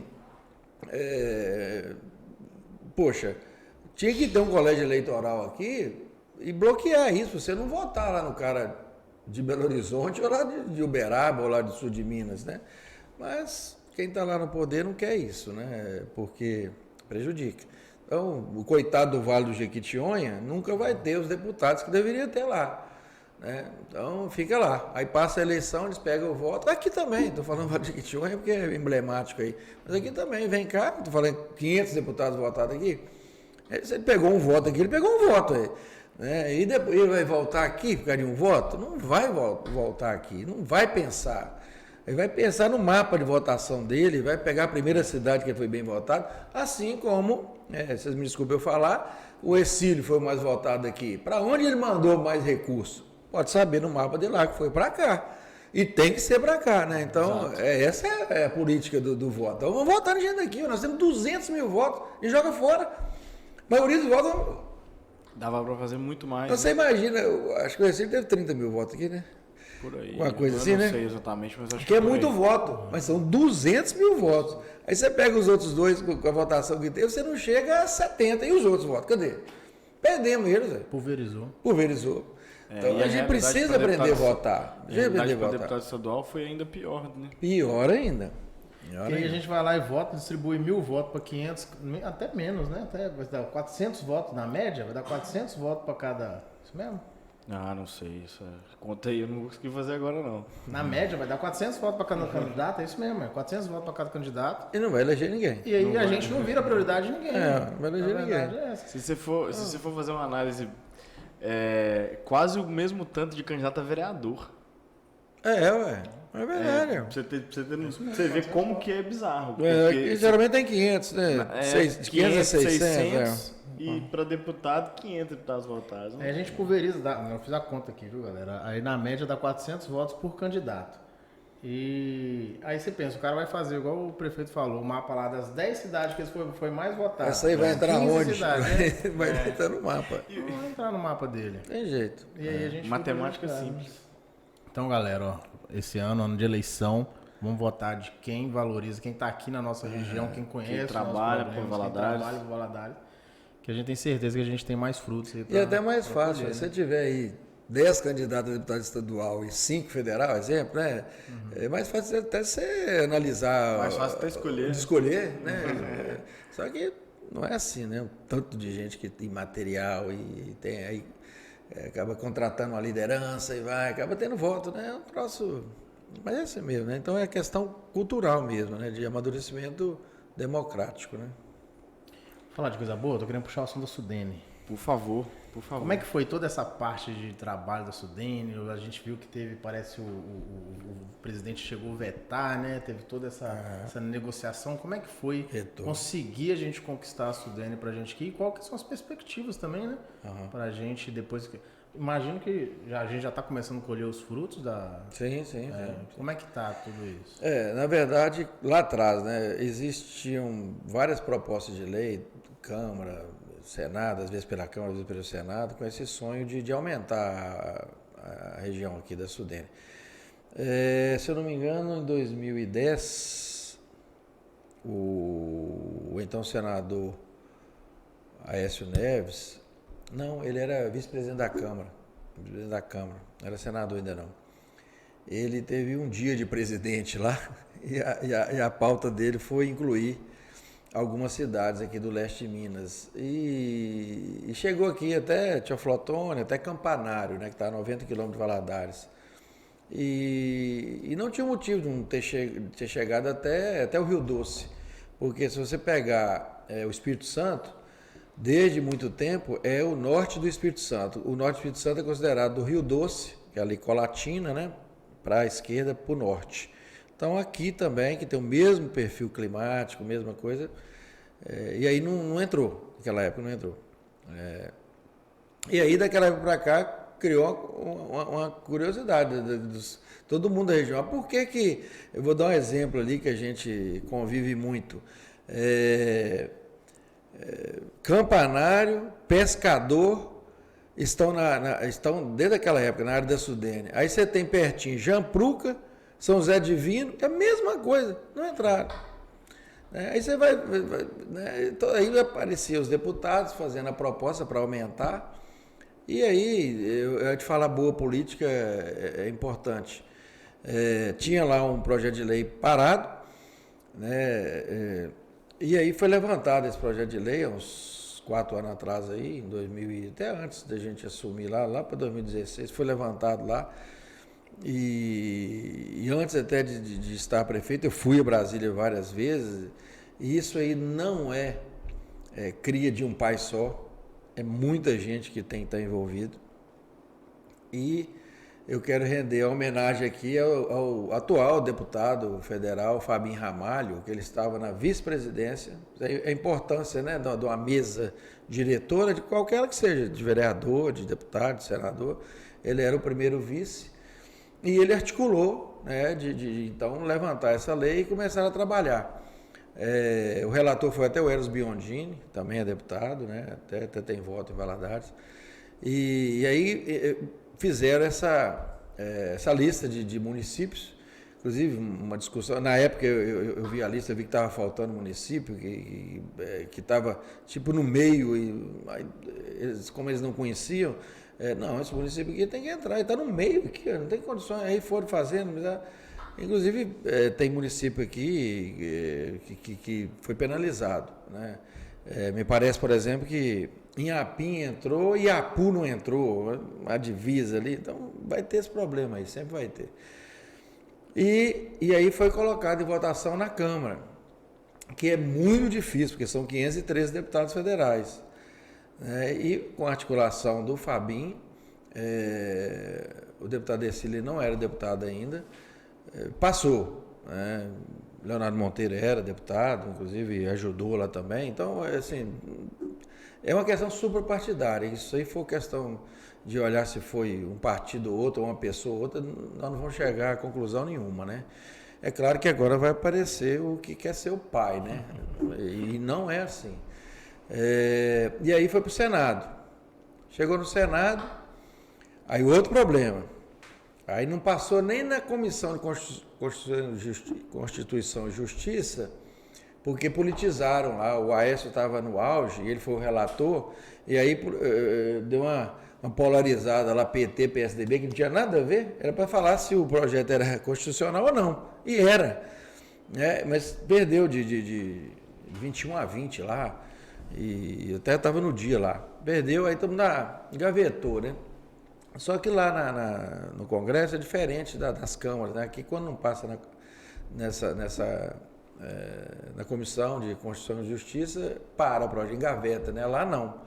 Lá ele vai com parecer desfavorável para a votação. Pode ir. E aí, aqui deu uma esfriada, né? Pô, não passou nem na comissão aí, né? Esse negócio morreu. Mas daí veio, aí, voltando na boa política, né? Com uma surpresa nossa, o Rodrigo Pacheco se tornou o presidente do Congresso, né? Então ele fez o compromisso, não, eu vou colocar em votação, não vou garantir se vai ganhar, né? Bom, então tá bom, aí animamos de novo. Aí o relator, aí tinha mudado, né, a legislatura, aí o relator era o Aécio, que tinha votado para deputado, então não podia ser mais. O Carlos Viana assumiu a relatoria, né, e fez um bom trabalho lá, da base do governo e tal. E aí ficou naquele negócio, vamos colocar quando, né, essa votação? Tem que ser num momento oportuno, né? E o Rodrigo Pacheco conduziu isso muito bem, com o próprio Anastasia, o próprio Carlos Viana, articulou. Um grande problema eram os senadores do Nordeste. Aí eu quero dizer que um trabalho que a Associação Comercial fez aqui através do Jackson, junto ao Cássio Cunha Lima, que era ex-senador, e ele comprou a ideia, e ele sabia da importância disso para a nossa região. Ele trabalhou os senadores do Nordeste, mostrando que aquilo não dividia o bolo, porque tinha essa ilusão, falsa ilusão, que se entrar mais cidades aqui, é pior para o Nordeste. Porque realmente, inclusive foi Juscelino Kubitschek que criou a Sudene, foi criada para desenvolvimento do Nordeste, né? E depois veio para o Norte de Minas. E aí pegou também o Nordeste de Minas aqui, o Vale do Jequitinhonha ali, o Vale do Mucuri para cima. Mas aí não, o que acontece? Ficou fácil de mostrar para eles que a fatia que vinha para Minas que seria dividida. Aí você pode falar assim, não, mas então as outras cidades de Minas vão ficar com raiva. Só que eles não pegavam nem 50% do bolo que vinha para Minas por falta de projetos. Entendeu? Então, isso foi conversando, fizemos cartilha mostrando isso aí e tal. A própria Sudene defendendo isso, ajudando. Não tem problema. O Banco do Nordeste ajudando, que é o agente financeiro. Não, gente, isso é importante para essa região, tal. E afinal de contas, não sei se você sabe, o IDH nosso aqui é um pouquinho melhor que o IDH do Vale de Jequitinhonha. Então, nós estamos na mesma situação quase, né? De pobreza, vamos falar assim. E uma superintendência para desenvolvimento. Então a gente fez jus a isso, aí foi colocado em votação, passou no Senado também. Não podia entrar nenhuma cidade a mais. Esse era outro. Se tivesse uma emenda lá, tinha que voltar para a Câmara. Nossa, agonia esse negócio. E aí teve senador até do Rio de Janeiro que queria colocar a cidade do Rio de Janeiro. Isso foi confusão. Aí não, manteve. Beleza. Para nossa surpresa, já estava alinhado com o presidente. No último dia, para sancionar ou vetar, a gente também estava em Brasília para festejar lá, veio a notícia, não, o presidente vai vetar, todo mundo ficou doido, vai vetar porque tal. Ele teve uma orientação equivocada do Ministério da Economia, porque o Paulo Guedes ele é contra qualquer subsídio, qualquer coisa, área Sudene, Sudã, essas áreas que tem aí de regimes especiais aí, né? Então ele é contra. Então ele encaminhou para a presidência o parecer contrário, ou o parecer para vetar. E dizem lá que se o presidente fosse contra, ele incorria numa improbidade. Então ele falou, ó, se fosse a favor, não, né? Se ele fosse ao contrário contra a orientação, contra a orientação do Ministério, né? Entendi. Aí, ó, ficou até 11 horas da noite a discussão lá, e foram os deputados e senadores para lá pressionar. Chegaram à conclusão que não tinha jeito, ele tinha que vetar. Por questões orçamentárias, por tantas coisas lá que o Ministério da Economia passou lá para o presidente. Aí só restou o quê? Uma articulação para derrubar o veto. Aí foi outra luta, porque foi igualzinho à votação. E graças a Deus foi derrubado.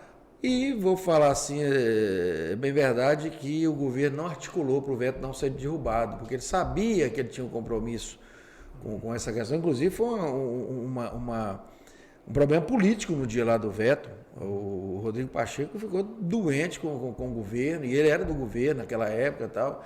O Carlos Viana da base do governo, inclusive, acho que é o segundo homem lá do governo no Senado, foi contrariado e tal. Então, aí articularam também do governo não trabalhar a não derrubada do veto, né? E deu certo, e aí já é publicado automaticamente, independia do presidente, e deu certo. E hoje a gente está na fase agora de implementação dos trabalhos, mas já tem efeito. Nós já temos empresas que têm benefícios aqui, fiscais, que tem que ser pleiteado também, mostrado tanto para a União como o Estado que ele entra naquele perfil ali.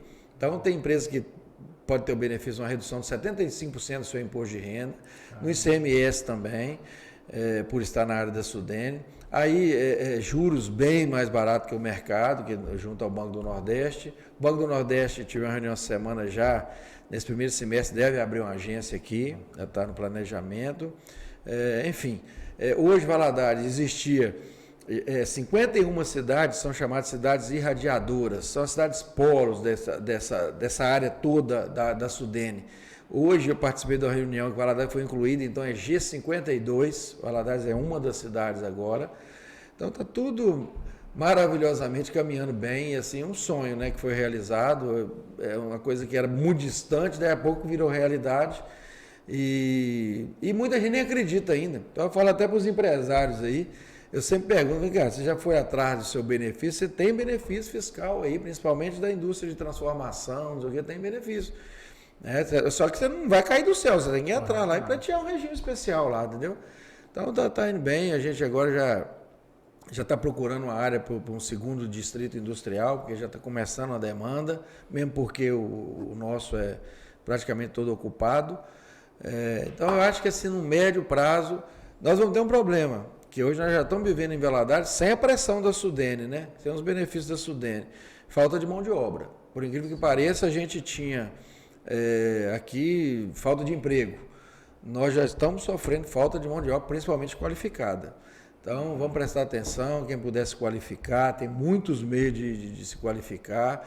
Esses dias, para você ter ideia, a AIC, que é call center, não é nem um emprego tão específico, assim, tão, né, de uma qualificação tão grande, tem que ter formação, inclusive é primeiro emprego, né?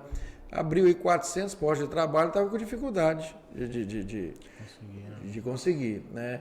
Esse é um lado bom. É um lado bom que é formar, vamos formar mais técnicos, mais curso superior e ver se a gente para de exportar conhecimento, né? Porque Valadares até hoje foi isso, né? Todo mundo que forma aqui, poucos ficam aqui, acabam, né, quando não vai para São Paulo, vai para outra cidade, vai para os Estados Unidos, é um caos, né, isso aí. Então a gente espera importar, né, conhecimento aí daqui para frente. Tem mais alguma coisa? Não, já respondeu exatamente o que eu ia perguntar. Querendo puxar as perguntas. Bora. Caminhar para o final já, prefeito, que a gente também não quer tomar muito seu tempo já, não. A gente abriu uma caixinha de perguntas para a própria população perguntar, a gente trazer algumas coisas. Tem muita pergunta que o senhor já respondeu, questão de buraco. Da própria Sudene. Mas isso é ótimo. A população tem o direito de algumas perguntas só para a gente perguntar. Né? Deixa eu abrir aqui, que a gente fez no nosso Instagram. Só um minuto. Aqui, a pizza é excelente, viu? Gostou? Só que eu não consegui comer porque vocês não deixam.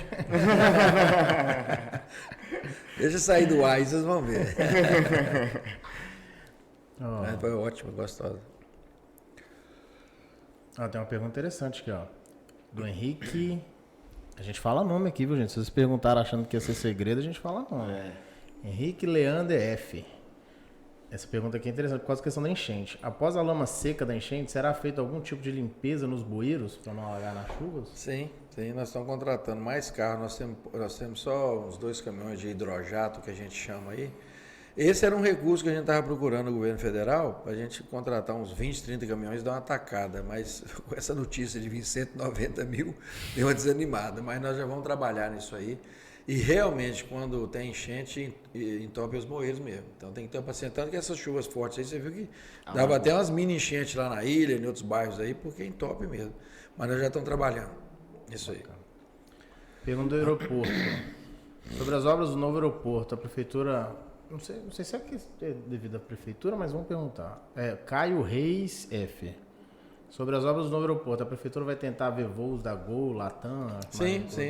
Essa é uma tendência para a gente sair fora, com todo respeito à Azul, que faz um trabalho importante, mas monopolizou os voos regionais, e isso é ruim para a gente. Tanto que o preço de uma passagem daqui para Belo Horizonte é mais caro que daqui para a Europa. É um absurdo. Então, nós já estamos em contato, principalmente com a Gol, porque esses aviões, principalmente quando pernoitam em aeroportos internacionais, a diária é muito alta. Então, eles têm a opção de vir para a cidade de Valadares, então já é um voo na vinda, pernoita aqui, que é um custo bem mais em conta, a gente vai bancar isso aí, e aí tem um voo no outro dia cedo para o grande centro. É muito, muito rápido, né? Um avião desse daqui a Belo Horizonte é 30 minutos, para São Paulo é 1 hora e pouco. Então, rapidinho ele está lá novamente no grande centro para fazer as grandes. Então, isso aí é uma grande possibilidade que está acontecendo nos outros aeroportos regionais que já foram reformados. No caso é construído, né? A gente fala reforma, não tem nada a ver com reforma, é um aeroporto novo no mesmo local, né? Então, a gente já está conversando isso aí para a gente ter mais opções, é o que nós precisamos. E também outras rotas, né? Por que não ter um voo? Nós já tivemos voo daqui para Vitória, era uma maravilha. Ipatinga, já teve Ipatinga São Paulo, né? E a gente quer pleitear isso aí também, né? A gente é rota aqui do Nordeste, praia aí, Porto Seguro e tal, a gente precisa de ter mais voos. Eu ia comentar exatamente isso, uma percepção que eu tive quando mudei para cá. Eu gosto muito de acompanhar a aviação. É que constantemente tem avião passando aqui que vem de São Paulo, Rio e vai passa por cima aí. Passa por cima da gente. Mas aqui o aeroporto atual não tem estrutura para receber aviões maiores que o ATR-72. Mas eles não com essa reforma agora com essa reforma, sim. Vai mudar a pista, o P, que hoje é P32, passa para 54, parece, aí aguenta outro impacto, né? Outro peso de aeronave. Aí, então é outro aeroporto mesmo. Isso aí. E às vezes a gente vê o pessoal criticando na rede social, falando, tem que preocupar com outras coisas, aeroporto, às vezes... Que isso? E, gente, o aeroporto é a porta de entrada da cidade. A gente tá desenvolve a cidade a partir do momento que a gente tem um aeroporto que dá estrutura, dá suporte para a cidade começar a desenvolver. Verdade. E quanto mais a gente desenvolve, mais oportunidade a gente tem, mais a cidade... Eu até acho, vou falar em primeira mão aqui, uma coisa que eu, na época, já pensava, mas que, infelizmente...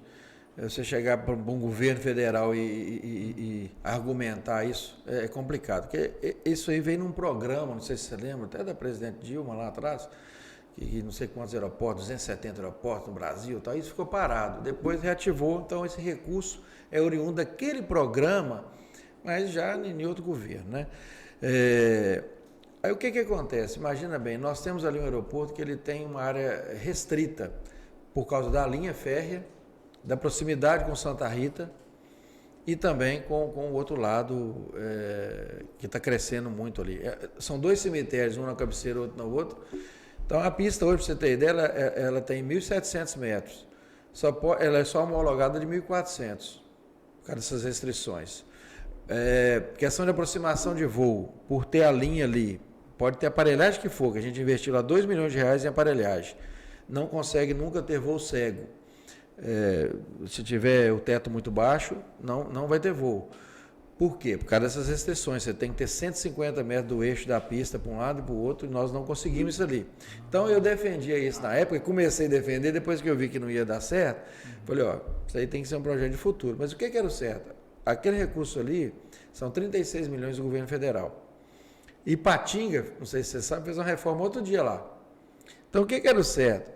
Uma cidade que pensa em desenvolvimento, em crescimento, tanto o Vale do Aço como a gente quer, ter escolhido uma área a 40 quilômetros daqui, 30, ter feito um aeroporto de R$100 milhões, até internacional, para essa região toda. Né? Nós vamos acabar gastando 55, porque veio pandemia, subiu o aço, subiu o cimento, subiu tudo, e isso aí nós já estamos prevenidos para a prefeitura ter que completar, para vocês terem ideia. E o aeroporto é da União, mas é concessão do município. Então, quer dizer, é uma falta de visão muito grande de não olhar assim, a especificidade de cada município. Porque você chega para aqui e fala, não, peraí, vamos deixar esse aeroporto aí como aeródromo para voos menores, para voo empresarial, que precisa, até para avião menor. E vamos pegar esse dinheiro e somar com o Vale do Aço, fazer um aeroporto aí, ali, sei lá onde. É lógico que a gente ia lutar para ser em Valadares, perto do Baguari. Mas se fosse uma cidade, né, como Belo Horizonte fez lá em Confins, parecia que era o fim do mundo. Hoje já está estrangulado, já estão ampliando. Então tem que ter uma visão futurista. Então vamos investir ali 50 milhões naquele aeroporto para ficar com restrição de voo. Que não atrapalha a vinda do avião grande, essas coisas não tem nada a ver. Mas um tempo fechado dá um problema. Porque tem a linha que só dá 70 e poucos metros do eixo, então tem essas questões que as pessoas não sabem. Apesar que Valadares, muito poucas vezes, fecha o tempo aqui. Você vê que a Ibituruna, sempre você está vendo a Ibituruna, por causa do calor aqui, quase não fecha. Mas uma hora fecha, né? Aí não consegue pousar. Né? Essa questão que você comentou do aeroporto ficar, tem um amigo meu até que recentemente comentou, a gente tem quase que um triângulo aqui de cidades polos, podemos dizer. Eu diria Caratinga, Ipatinga e Valadares. E tem aquele trevo ali, Dom Cavate, tem um trevo de Dom Cavate ali, aquela região em algum ali, lugar tinha que ser escolhido até para os caras que são craques nisso aí, né? Em termos de aviação, né? Não é essa gente que vai escolher um local desse. Entendeu 1 milhão de pessoas aquele aeroporto ali, um aeroporto nessa região, enfim.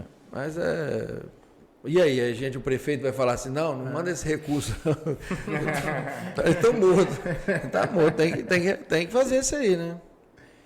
Prefeito, o João Carlos Pinheiro da Silva está falando das estradas rurais estão precisando de cascalho, tipo comunidade São Gabriel, perto de Chonim.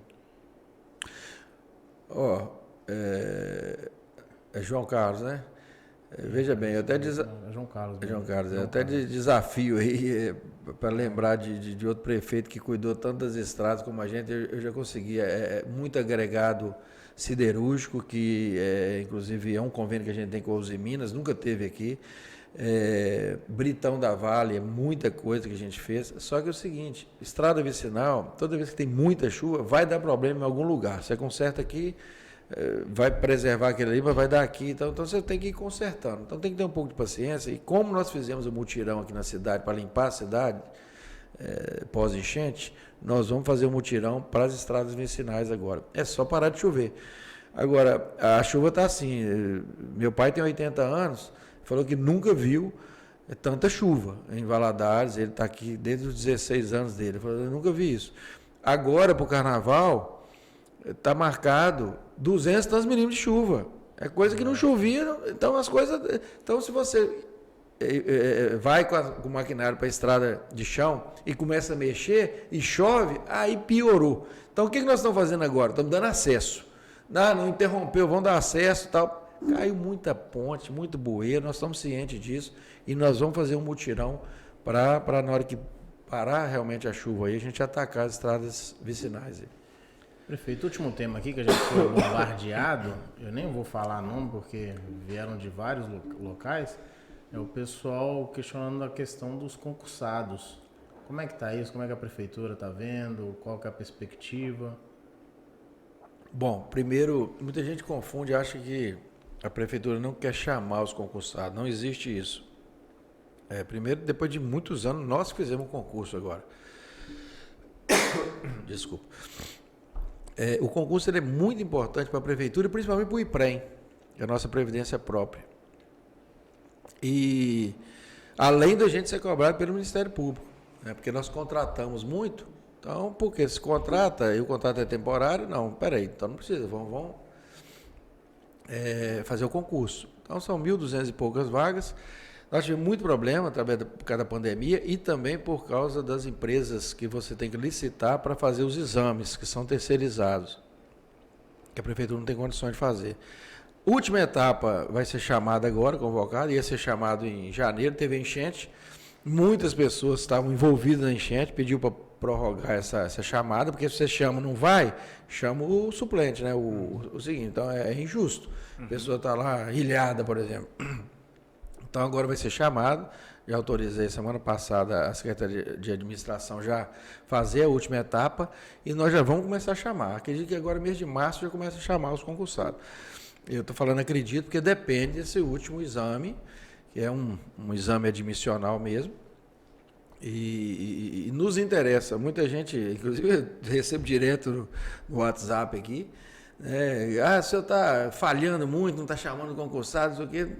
A vontade nossa é porque não tem um motivo de não chamar. O mais difícil já foi feito, que é o concurso, que é complicado você fazer um concurso. Você precisa de uma preparação de quase 2 anos para fazer um concurso, e aí você consegue fazer, está aí, é chamar mesmo, né? Não tem que...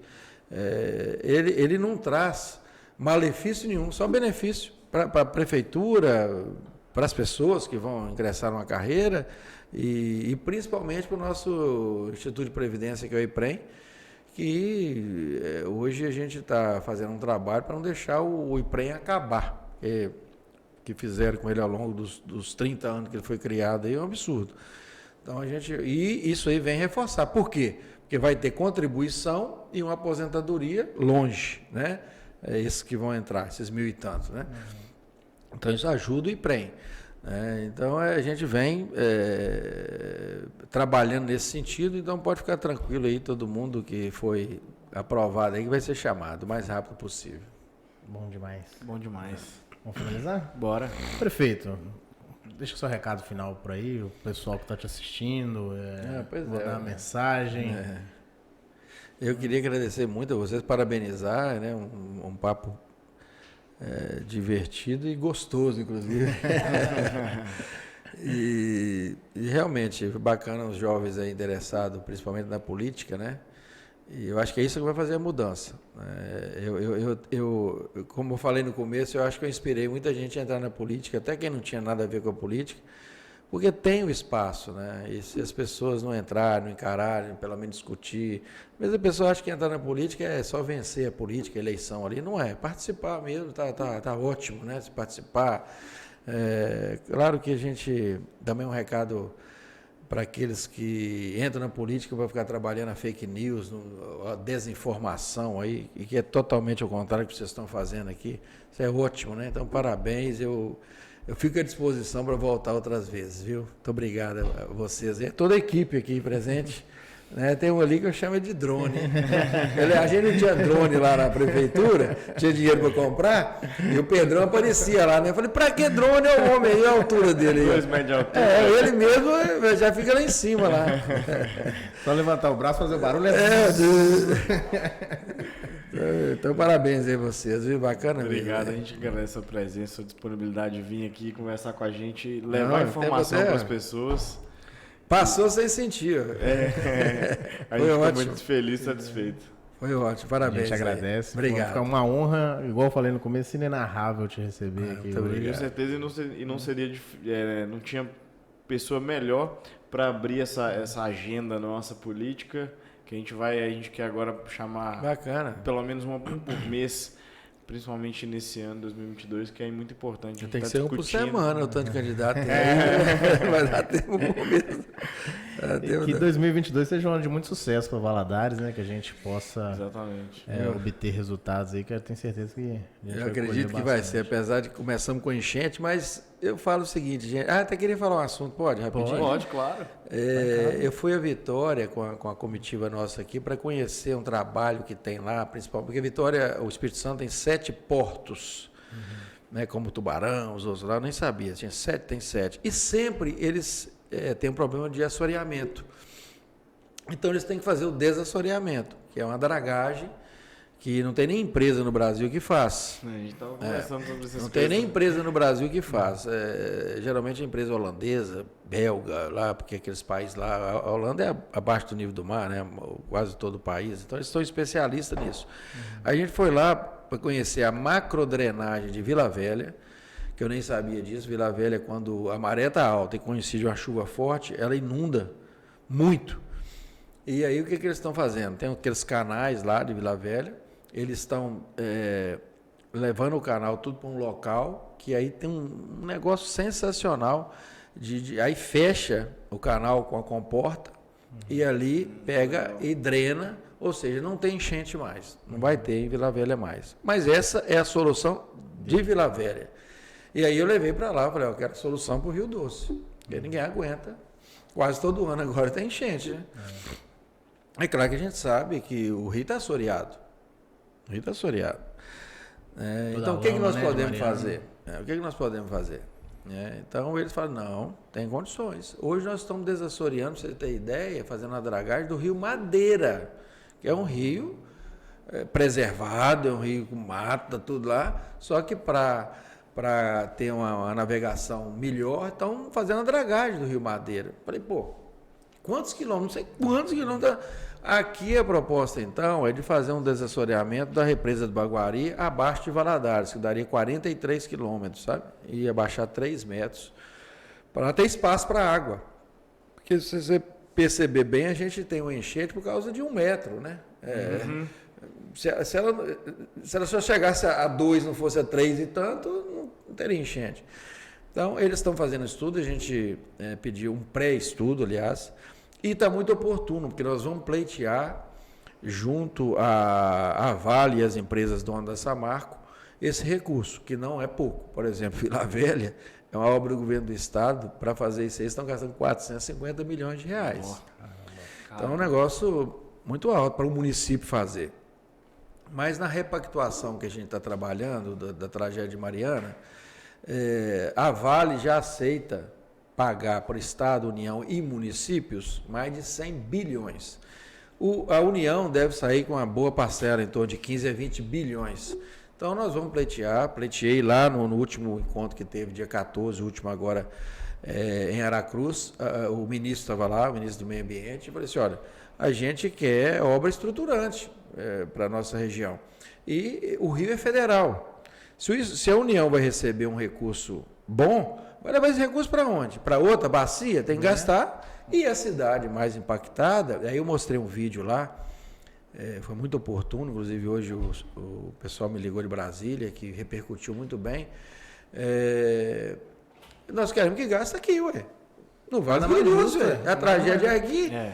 Né? Então a gente vai pleitear isso na repactuação que está sendo construída em Brasília, no CNJ, e a gente vai colocar esse projeto lá para ser o pedido de Valadares, para ver se a gente acaba ou mitiga ou atrasa essas enchentes. Que vou falar que né, a gente não pode falar que natureza é natureza.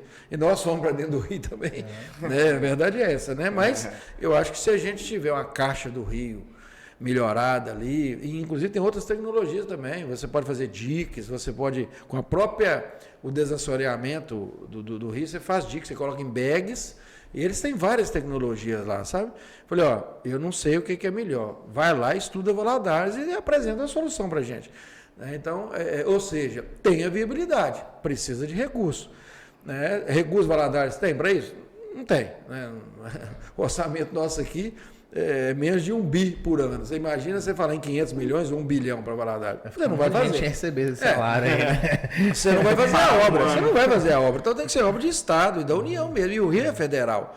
Então a gente viu lá assim, com muito bons olhos a viabilidade disso aí. Empresas seríssimas estão fazendo já um pré-estudo para a gente já levar o governo federal para depois aprofundar e aí tendo o ok lá, fazer o estudo do que vai fazer. Então estou com muita esperança aí da gente ter uma solução que a gente não imagina e fica parecendo que é longe demais, né?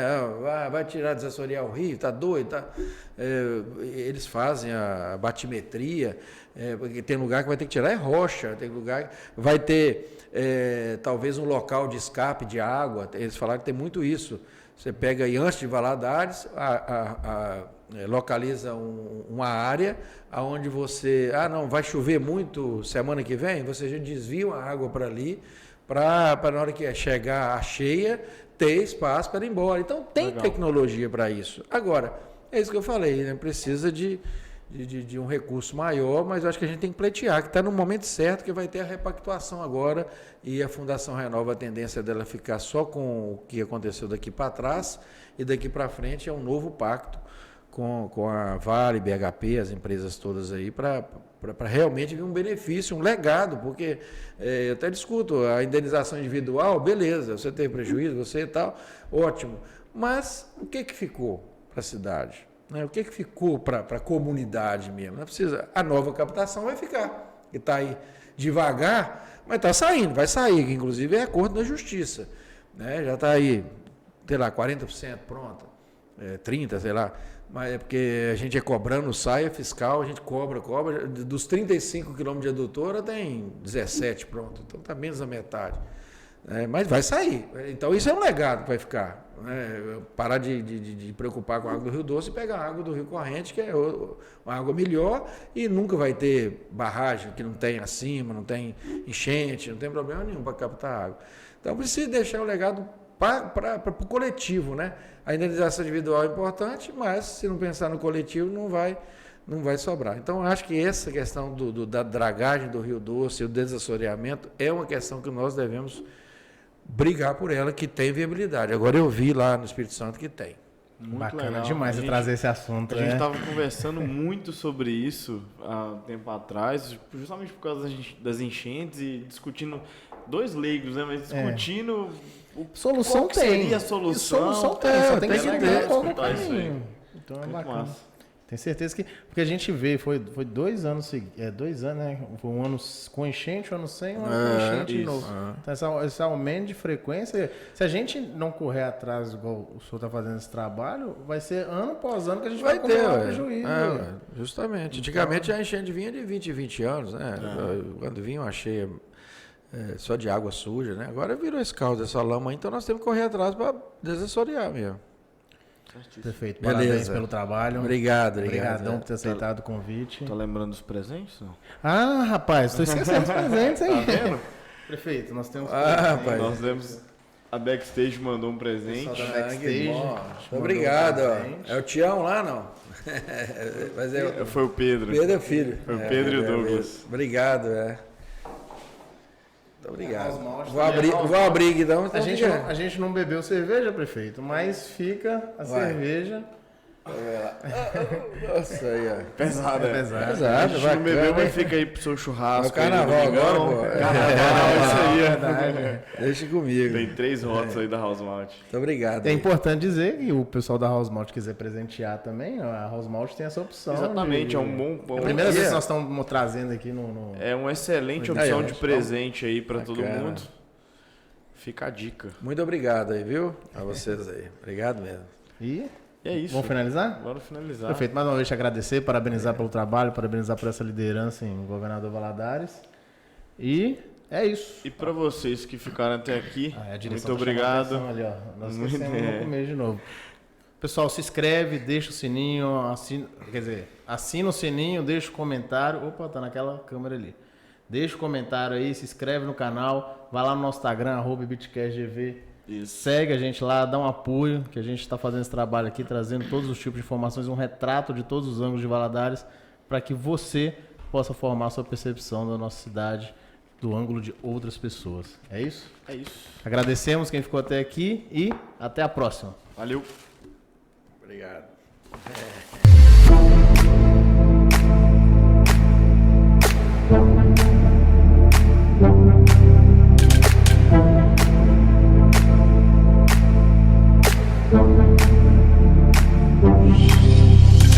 Thank